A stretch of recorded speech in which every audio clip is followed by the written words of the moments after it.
Со положување букети цвеќе на вечното почивалиште на градските гробишта во Тетово му беше оддадена почит и искрена благодарност на прерано починатиот полициски службеник Цоки Стојановски во рамките на одбележување на Денот на македонската полиција, а во знак на незаборав и чест, вечното почивалиште на Стојановски беше посетено од неговото семејство, припадници на полицијата и представници од Општинскиот комитет на ВМРО ДПМН од Тетово.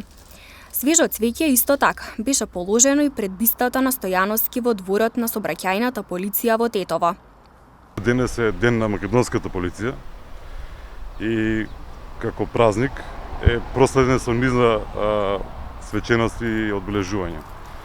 Едно од нив е оддавање почит на нашите колеги кои што за жал го загубиле животот во текот на војните дејства во 2001 година. Таков беше Цоки Стојановски.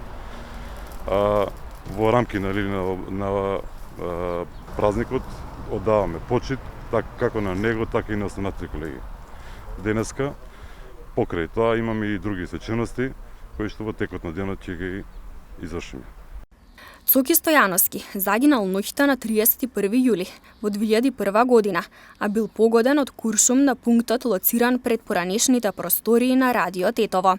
Полицаецот Стојановски бил познат како човек целосно посветен на службата и должностите. Загинал на 28 години, оставајќи зад себе сопруга и 2 малолетни деца.